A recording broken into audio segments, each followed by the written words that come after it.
Hello everyone, welcome to trending economics. तो इस video में हम समझने वाले हैं संगठित क्षेत्र क्या होता है, ऑर्गेनाइज सेक्टर क्या होता है।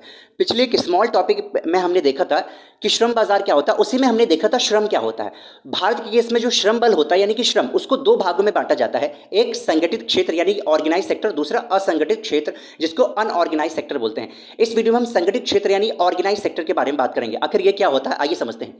देखिए, संगठित क्षेत्र वह क्षेत्र होता है जिसमें श्रमिकों को सामाजिक, वेतन और पेंशन आदि की सुरक्षा रहती है। मतलब यहाँ पर जो श्रमिक काम करते हैं उनको वेतन भी ठीक ठाक मिलता है, पेंशन भी मिलती है और घर मकान, गाड़ी बंगला इत्यादि भी मिलता है।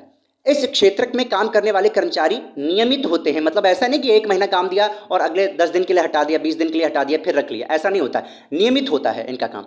ये क्षेत्र सामान्यतः सरकार के साथ पंजीकृत होता है और उस पर कई अधिनियम एवं नियम लागू होते हैं। तो सरकार के थ्रू ये पंजीकृत होता है और इस पर कई नियम और अधिनियम लागू होते हैं।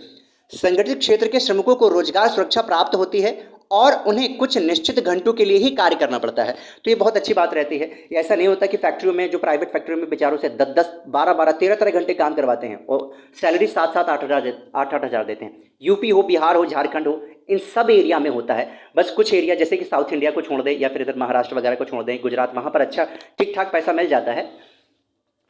अब देखते हैं संगठित क्षेत्र के कुछ उदाहरण हैं। उदाहरण नहीं देंगे तो आपको समझ में कैसे आएगा। जैसे सरकारी अस्पताल हो गया, जो कि बिल्कुल आप कह सकते हैं ध्वस्त है, बहुत ही ज़्यादा करप्ट है, पता नहीं क्या करती है सरकार, इस पर ध्यान नहीं देती। एक आर्टिकल लिखा है मैंने इस पर, आप जरूर पढ़िएगा जाके, कम्युनिटी वाले सेक्शन में होगा। सरकारी अस्पताल में बहुत सारे लोग होते हैं, उनको सुरक्षा प्राप्त होती है, वेतन मिलता है अच्छा खासा, बहुत अच्छी सर्विसेज मिलती हैं। सरकारी स्कूल हो गया, टीचर उसमें होते हैं जो, ठीक है, इनको बहुत अच्छी सर्विसेज मिलती हैं, पेंशन वगैरह मिलती है। हालांकि शायद अब तो बंद कर दिया गया है पेंशन वगैरह। जैसे राष्ट्रीयकृत बैंक हो गए, जो सिविल सर्वेंट होते हैं या एसएससी के थ्रू जो बीट करके जो जाते हैं कॉम्पिटिशन, जो यूपीपीएससी के थ्रू जाते हैं ना, इन सबको ही संगठित क्षेत्र बोलते हैं। इनके ऊपर एक नियम होता है, कानून के थ्रू सरकार संचालित करती है, कुछ नियम होता है, अच्छा खासा बंगला मिलता है, वेतन मिलता है, इसी को संगठित क्षेत्र बोलते हैं। आई होप आपको ये चीज़ समझ में आई होगी।